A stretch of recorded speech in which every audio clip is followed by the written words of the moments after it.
నా పేరు చలపతిరావు అండి. నేను ఈ ఆంధ్రప్రదేశ్ నర్సరీ గ్రోయర్స్ అసోసియేషన్ ప్రెసిడెంట్గా ఉన్నాను.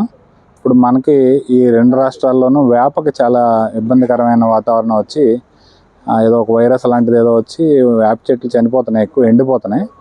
వీటిని మనం కాపాడుకోవాలంటే పూర్వకాలం మన పెద్దలు అవలంబించిన విధానాన్ని అవలంబించి ఈ ముర్రాటలు పోయాలి. ముర్రాట అంటే ఏంటంటే వేప చెట్టుకి ఇత్తడి బిందెలతో పసుపు నీళ్ళు కలిపి పోయాలన్నమాట. పోస్తే మళ్ళీ ఆ ఎండు తెగులు పోయి కొత్తగా చిగుళ్ళు వస్తాయి.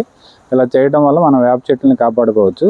అందరూ ఈ విధంగా కృషి చేసి వేపని రక్షిస్తారని కోరుతున్నానండి.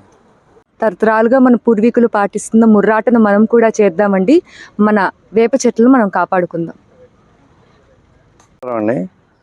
నా పేరు దాట్ల సుబ్రహ్మణ్య వర్మ, గో ఆధారిత ప్రకృతి వ్యవసాయదారుల సంఘం జిల్లా అధ్యక్షుడిని.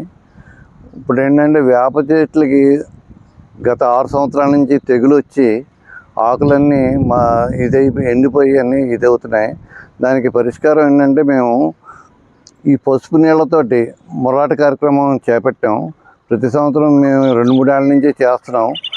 ఆ ముర్రాట కార్యక్రమం ఆ పసుపు నీళ్ళతోటి ఆ రావి చెట్టుకి చేయడం వల్ల ఏంటంటే అవి మళ్ళీ తొందరగా చిగురించి చేస్తున్నాయి.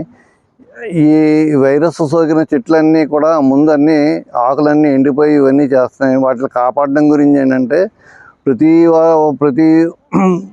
ప్రతి ఒక్కరూ ఏంటంటే వేప చెట్లు మనం కాపాడాలంటే మనం పసుపు నీరుతోటి కొంత శుద్ధి చేసి కొద్ది చేస్తే ఆ వైరస్ కూడా తగ్గి తొందరగా చిగురుస్తున్నాయి.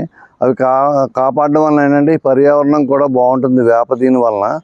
అవన్నీ అందరూ చేసి వేప చెట్లని కాపాడతారనే ఉద్దేశంతో ఈ కార్యక్రమం గత 3-4 సంవత్సరాల నుంచి చేస్తున్నాం. గత 6 సంవత్సరాల నుంచి ఈ వైరస్ సోకి చెట్లన్నీ ఇదైపోతున్నాయి. మీరు అందరూ కూడా చేసి వేప చెట్లు కాపాడతారని కోరుకుంటున్నాం. ధన్యవాదాలు.